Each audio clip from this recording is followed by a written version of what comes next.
আসসালামু আলাইকুম। নজরুল ইসলাম বাবু স্বাগত জানাচ্ছি এনটিভির সকালের খবরে। ক্রাউন সিমেন্ট শিরোনাম দেখছিলেন, এবার পুরো খবর। এইচএসসি ও সমমানের পরীক্ষা বাতিলের সিদ্ধান্ত বৈষম্য বিরোধী ছাত্র আন্দোলন সমর্থন করে না বলে জানিয়েছেন সমন্বয়করা।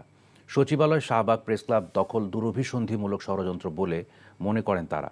জানান, সংকটকালীন সময়কে পুঁজি করে অন্তর্বর্তীকালীন সরকারকে বিপদগ্রস্ত করার চেষ্টা চলছে। কায়কোবাদ মাহমুদের রিপোর্ট।